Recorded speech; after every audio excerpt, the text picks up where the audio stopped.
오늘 함께 은혜 받으실 말씀은 창세기 31장 41절부터 50절까지의 말씀입니다.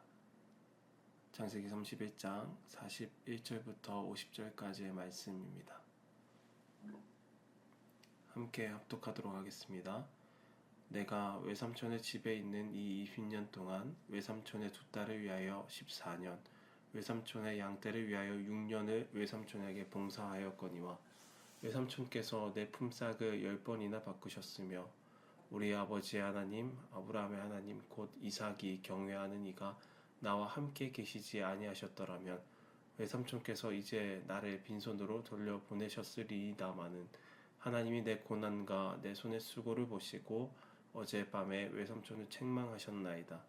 라반이 야곱에게 대답하여 이르되 딸들은 내 딸이요 자식들은 내 자식이요 양떼는 내 양떼요 내가 보는 것은 다 내 것이라. 내가 오늘 내 딸들과 그들이 낳은 자식들에게 무엇을 하겠느냐.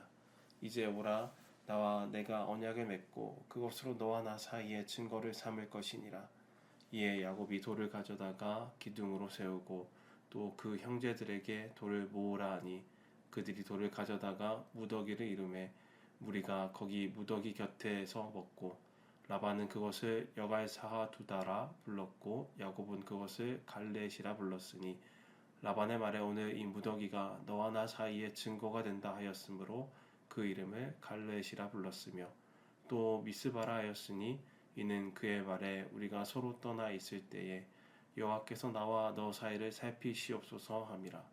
만일 네가 내 딸을 박대하거나 내 딸들 외에 다른 아내들을 맞이하면 우리와 함께 할 사람은 없어도 보라 하나님이 나와 너 사이에 증인이 되시느니라 함이었더라. 아멘. 야곱은 그 외삼촌 라반의 집에서 보낸 20년의 세월을 이제는 마무리하고 있습니다. 20년이란 세월은 야곱은 라반 앞에서 지난 날들을 돌아보면서 자신이 당한 억울함과 고통을 숨김없이 이야기합니다. 그러나 그 고백 속에서는 단순히 그냥 내가 20년 동안 이런 고생을 했습니다. 당신 때문에 이렇게 이야기하는 그런 불평이 아니라 하나님 앞에서 자신이 얼마나 성실하고 충실하게 살아왔는지에 대한 이야기를 하고 있는 것을 보게 됩니다. 라반은 끊임없이 약속을 바꾸고 야곱이 이용하는데 놀라운 것은 야곱의 반응이 놀라운 것입니다. 그는 부당한 대우에서도 불성실로 갚지 않습니다. 내게 주어진 일들에 대해서 소홀히 하지 않습니다. 오히려 그 시간 속에서 성실함과 충성함을 지켰고 그 신실함을 하나님 앞에서 증거로 쌓아왔다는 것을 우리가 알게 됩니다. 이것이 하나님을 믿는 사람의 방식이라는 것을 아셨으면 좋겠습니다. 이제 두 사람은 돌을 쌓아 갈렛이라고 부르고 하나님을 증인으로 삼아서 서로 해하지 않겠다고 언약합니다. 갈렛은 단순히 돌무더기로 끝나는 것이 아니라 하나님께서 두 사람 사이에 서 계심을 보여주는 표식이 되는 것입니다. 오늘 이 본문을 통하여서 우리가 세워야 할 갈렛이 무엇인지, 우리를 향한 하나님께서 세워주신 갈렛은 무엇인지를 발견하는 은혜의 시간이 되기를 바랍니다. 야곱의 20년은 단순히 긴 세월이 아니었었습니다. 그것은 억울함과 부당함이 겹겹이 쌓여있는 시간, 끊임없이 자신에게는 시험이 드는 그런 시간이었을 것입니다. 상상을 한번 해보셨으면 좋겠습니다. 계약서에 내가 서명을 했는데 상대방이 자기 마음대로 이 계약의 조건들을 바꾸기 시작합니다. 한 번도 아니고 10번씩이나 바꾸기 시작합니다. 현대 사회에서라면은 이것을 가지고 법정에 가겠지만은 야곱에게는 그럴 권리도 없었습니다. 그는 야곱은 지금 이방 땅에 홀몸으로 살아가는 나그네였기 때문에 이런 권리조차 없는 상황이 야곱의 상황인 것입니다. 억울함을 토로할 것도 하소연할 사람도 없는 상황입니다. 그럼에도 불구하고 야곱은 내 상황이 이렇게 비참한데 내게 주어진 일을 대충 해야지 하면서 자신에게 맡겨진 일들에 대하여 대충 하지 않았다라는 것입니다. 그는 가축을 돌볼 때 낮에는 더위로 땀을 흘리고 밤에는 추위에 떨면서 잠 못 이루면서도 자기의 몫을 다하였다라는 것입니다. 한 마리라도 잃어버리면 자신이 변상하였습니다. 그 이유가 무엇입니까? 단 한 가지의 이유입니다. 바로 하나님이 보고 계신다라는 믿음 때문일 것입니다. 성도 여러분, 우리의 삶에도 이와 같은 순간들이 있습니다. 직장에서 억울한 일을 당하거나 아무리 수고해도 인정받지 못하거나 불공정한 대우를 받을 때가 있습니다. 가정에서, 교회에서, 사회에서 야곱과 같이 부당한 대우를 경험할 때가 있습니다. 이럴 때 세상의 방식은 간단합니다. 나도 똑같이 하겠다. 내가 바보냐? 이렇게 당하고만 있게 하면서 마음을 닫고 불성실하게 대응하는 것이 세상의 방법입니다. 그러나 하나님의 백성은 그렇게 하지 않습니다. 왜냐하면 하나님은 세상의 악행만 지켜보고 계실 뿐만이 아니라 우리의 태도도, 하나님의 말씀에 따라 살아가는 우리의 믿는 자들의 태도도 보고 계시기 때문입니다. 하나님은 야비함과 반칙과 변덕스러움으로 가득한 세상을 보고 계시며 그들의 악행도 기억하고 계시지만 동시에 우리의 삶도, 우리의 삶이 신실한지도, 우리의 마음이 정직한지도, 우리의 태도가 충성스러운지도 함께 보고 계시는 분이라는 것입니다. 그래서 우리가 끝까지 신실할 때에 하나님 그 신실함을 증거로 삼아서 우리를 변호하시고 때가 되어 중재하신다라는 것입니다. 그러므로 우리가 억울한 상황에 있다 할지라도 그럴 때일수록 우리가 지켜야 할 태도는 더 신실해야 하는 것입니다. 이것이 믿음의 사람의 길입니다. 이것이 세상과 구별된 하나님을 믿는 사람의 삶의 태도라는 것입니다. 야곱과 라반이 쌓은 갈르엣은 증거의 무더기라는 뜻을 가지고 있습니다. 돌무더기는 하루아침에 한순간에 하루아침이 아니고 그냥 5분 10분 만에 쌓을 수 있는 것이 아닙니다. 돌을 하나씩 하나씩 올려야 하기 때문에 쌓다가 무너질 수도 있기 때문에 신중하게 그리고 하나씩 하나씩 쌓아 올려야 됩니다. 그 과정에는 시간이 오래 걸리기도 하고 인내가 필요하며 일관성이 요구됩니다. 우리의 신실함에도 마찬가지입니다. 한 번의 열정, 한 번의 감격, 한 번의 헌신으로 끝나는 것이 아닙니다. 오랜 시간 동안 일관되게 쌓아 나가야 하는 것입니다. 작은 일에도 충성하고 보이지 않는 곳에서도 성실하며 변하지 않는 태도로 살아가는 것, 그런 그 한순간 한순간들이 돌무더기가 되어서 모여서 갈르엣과 같은 증거의 무더기가 되는 것입니다. 야곱의 신실함은 단 한순간으로 증명되는 것이 아닙니다. 20년이라는 긴 세월, 하루하루 다양한 환경과 수많은 시간 속에서 일관된 태도를 보였기 때문에 증명된 것입니다. 더위와 추위, 기쁨과 슬픔, 풍족함과 궁핍함 속에서도 변하지 않는 신실함을 보였기 때문에 그것이 하나님 앞에 갈르엣이 된 것입니다. 그래서 우리는 오늘 하루를 그냥 흘러보내는 시간으로 그냥 흘려보내는 것이 아니라 오늘 하루를 하나님 앞에서 내가 증거의 도를 세운다라고 생각하면서 하루하루를 충성되게 신실하게 살아가야 하는 것입니다. 나의 선택과 나의 말과 나의 행동이 다 하나님 앞에서 하나님을 나타내는 하나님의 영광을 위한 그 하나하나의 돌무더기로 쌓아갈 때 우리 인생은 하나님 앞에 갈르엣이 되는 것입니다. 그러니 성도 여러분, 여러분들 지금 어디에 그리고 무엇으로 하나님 앞에 증거의 돌무더기를 쌓고 있는지를 한번 점검해 보셨으면 좋겠습니다. 내가 가정에서 남편에게 그리고 아내에게 자녀에게 보이는 일관된 사랑과 신실함이 증거의 돌로 세워지고 있는지, 직장에서 동료들에게 보이는 정직함과 성실함이 증거의 돌로 보여지고 있는지, 교회에서 형제 자매들에게 보이는 섬김과 헌신이 증거의 돌로 보여지고 있는지, 사회에서 교회에서 내 이웃들에게 함께하는 성도님들에게 선함과 의로움이 증거의 돌로 세워지고 있는지를 자신을 한번 점검해 보시기 바랍니다. 42절에서 야곱은 당당하게 하나님께 이렇게 고백합니다. 우리 조부 아브라함의 하나님, 내 아버지 이삭이 경외하는 이가 나와 함께 계시지 아니하셨더라면 이라고 이렇게 고백하는데요. 이 고백이 어떤 상황에서 나온 것인지 한번 생각해 보았으면 좋겠습니다. 지금 야곱은 라반과 대치하고 있는 상황입니다. 라반은 야곱을 원수처럼 여기는 사람입니다. 그런 라반 앞에서, 원수 같은 사람 앞에서조차 야곱은 이것을 고백하는 것입니다. 하나님을 증거하는 것입니다. 하나님이 나와 함께 계셨다. 하나님이 나를 지켜주셨다. 하나님이 라반의 악행을 감찰하셨다라고 지금 야곱은 고백하고 있는 것입니다. 야곱의 입장에서 라반은 원수와 같은 상황입니다. 그런데도 불구하고 야곱은 그 원수 앞에서 계속해서 하나님을 이야기하는 것입니다. 아브라함의 하나님, 이삭이 경외하는 하나님, 나와 함께 계시는 하나님, 살아서 라반의 악행을 감찰하시는 하나님.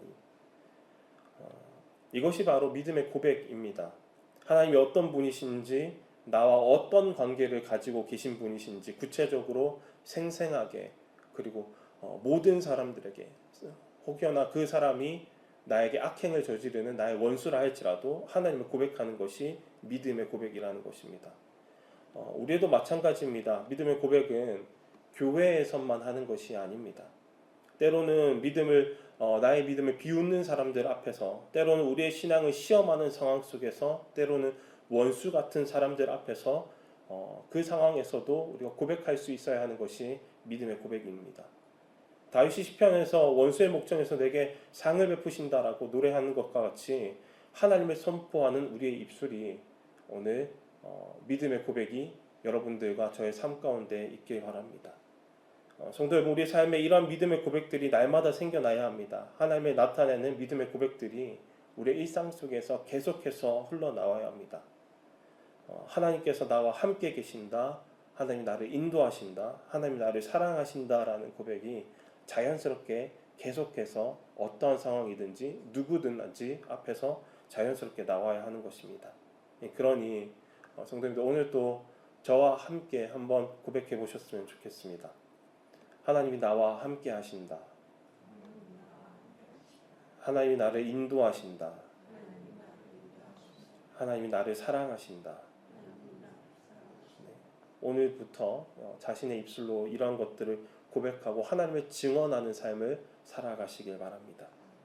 45절에서 야곱은 돌을 가져다가 이 기둥을 세우기 시작하는데요. 모든 사람들이 볼 수 있는 기념비처럼 그렇게 기둥을 세우기 시작합니다. 마찬가지로 우리의 삶도 누구에게도 볼 수 있는, 명확히 드러나는 그런 신앙의 기념비가 되어야 하는 것입니다. 우리의 믿음이 자랑이 되어지고 하나님이 우리 삶 가운데 자랑이 되어져야 한다라는 것입니다. 그런데 오늘날 우리는 얼마나 하나님 이외의 것들로 우리의 자랑을 삼고 있습니까? 외모, 학벌, 재산, 지위, 이런 것들이 우리의 자랑이 되고 있지는 않습니까? 제가 요즘 성도님들보다는 조금 많이 어리지만은 조금 저에게 자랑이 되는 것이 하나 있습니다. 뭐냐면은요, 전사님 나이에 비해서 젊어 보이세요 라는 말을 들을 때마다 그것이 좀 저에게 자랑이 되더라고요. 네. 그런데 이 칭찬을 들으면서 기뻐하는 저를 보면서 이 시대가 그렇구나 라는 생각을 하게 됩니다. 나이에 비해 젊어 보이고 어려 보이는 것을 최고의 칭찬으로 여기고 있는 세상이지 않습니까? 그런데 그것보다도 오히려 당신을 통하여서 하나님의 지혜를 내가 발견하게 됩니다. 당신의 믿음을 보며 내가 큰 감동과 도전을 받습니다 라는 것이 그리스도인에게는 최고의 칭찬이어야 되지 않겠습니까? 우리는 날마다 열심히 내 주름에 마사지를 하는 것처럼, 주름 크림을 열심히 바르며 이 주름이 없어지기를 바라는 것처럼 하나님의 지혜를 얻기 위하여서, 그리고 남들에게 참 감동을 줄 수 있는, 하나님을 감동시키는 믿음을 가지기 위하여서 그만큼 애쓰고 있는지 한번 돌아보아야 할 것 같습니다. 내 삶의 믿음의 기념비를 내가 나타내기 위해서 애쓰고 있는지 한번 살펴보아야 할 것 같습니다. 성경 오늘 본문에서 뿐만이 아니라 궁극적인 갈레엇이 있다라고 우리에게 말해줍니다. 그 누가 봐도 저것을 보면 하나님을 떠올리게 하는 그런 갈레엇이 있다고 말합니다. 그 갈레엇은 바로 예수 그리스도의 십자가입니다. 야곱의 갈레엇이 두 사람 사이의 화해와 경계의 증거였다면 십자가는 하나님과 죄인 사이에 세워진 영원한 화해의 증거라는 것입니다. 그런데 예수 그리스도의 십자가는 더 이상 죄의 저주로 인한 하나님의 진노가 죄인인 나에게 쏟아지지 않는다라는 것을 보여주는 명확한 갈레엇입니다. 십자가 위에서 예수님은 하나님의 진노를 조금도 남김없이 다 감당하셨습니다. 우리가 받아야 할 모든 저주와 형벌을 다 대신하셨습니다. 그로 인해 우리는 더 이상 죄의 저주 아래 있지 않고 하나님과 화평을 누리게 되었습니다. 예수의 십자가가 우리의 갈렛이 되어 구원의 기념비가 된 것입니다.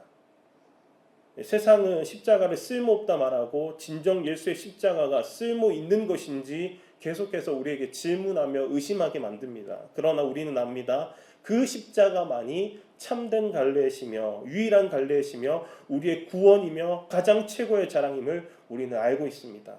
그러므로 저와 여러분들이 오늘도 세상을 붙잡지 않고 십자가를 붙잡는 삶, 십자가의 사랑을 닮아가는 삶을 살아가는 그런 귀한 갈렛되는 삶을 살아가시기 바랍니다. 사랑하는 성도 여러분, 오늘 우리의 상황이 억울함과 고통으로 가득할 수도 있습니다. 야곱처럼 20년간 부당한 대우를 받고 있는지도 모릅니다. 품삯을 10번이나 바꾸는 라반과 같은 사람들과 함께 살아가고 있는 그런 삶일지도 모릅니다. 그러나 그럴수록 우리는 하나님 앞에 신실하기를 힘써야 하는 것입니다. 믿음의 선배들이 보여준 타협 없는 믿음을 우리가 하나님 앞에 보여주어야 하는 것입니다. 죄송합니다. 순교의 믿음을 우리가 세상과 하나님 앞에 보여주어야 하는 것입니다. 인생은 참 험난합니다. 때로는 절망적이고 때로는 억울하며 때로는 견딜 수 없을 만큼 고통스럽습니다. 그러나 그때마다 우리가 기억해야 할 것이 있습니다. 예수님께서 우리와 하나님 사이에서 끝까지 신실하심을 보였다라는 것을 기억해야 합니다. 모든 하나님의 진노를 조금도 남김없이 감당하신 그 십자가의 사랑을 우리가 기억하면서 이 땅을 살아나가야 하는 것입니다. 우리가 이러한 삶을 살 때에 우리의 자녀와 다음 세대는 우리를 갈렛으로 삼아서 하나님께 시선을 두게 될 것입니다. 우리의 인생이 다음 세대에게 신앙의 기념비가 되는 삶을 살아가는 저 여러분들이 되시길 바랍니다. 우리의 신실함이 그들에게 하나님을 가리키는 표지판이 되어야 하는 것입니다. 갈라디아서 6장 14절은 우리에게 이렇게 믿음의 고백을 보여줍니다. 제가 읽어드리도록 하겠습니다. 그러나 내게는 우리 주 예수 그리스도의 십자가 외에 결코 자랑할 것이 없으니 그리스도로 말미암아 세상이 나를 대하여 십자가에 못 박히고 내가 또한 세상에 대하여 그러하니라. 내가 세상이 나를 바라볼 때 내가 십자가를 짊어지고 가는 사람으로 보여야 하는 것입니다. 여러분 오늘 하루도 주님 앞에서 이렇게 고백해 보시지 않겠습니까? 주님, 인생이 험난합니다. 억울함이 저를 삼키려고 할 때가 많습니다. 라반처럼 약속을 어기고 저를 이용하려는 사람들이 있습니다. 그러나 그때마다 제가 신실하신 그리스도를 기억하겠습니다. 모든 하나님의 진노를 조금도 남김없이 감당하신 그 십자가 사랑을 붙들겠습니다. 그 십자가가 나의 갈래의심을 고백합니다. 오늘부터 매일매일마다 신실함의 도를 쌓아가겠습니다. 가정에서, 직장에서, 교회에서, 모든 공동체 속에서 하나님을 증거하겠습니다. 작은 일에도 충성하며 보이지 않는 곳에도 성실하며 변하지 않는 태도로 살아가겠습니다. 그러니 나의 믿음이 자랑되게 하옵소서. 나의 하나님이 자랑이 되며 예수 그리스도의 십자가가 나의 자랑이 되게 하소서. 예수 그리스도의 사랑을 닮은 나의 사랑이 자랑되게 하옵소서. 이 귀한 고백이 오늘 하루 충만한 저와 여러분들이 되시기를 간절히 소망합니다.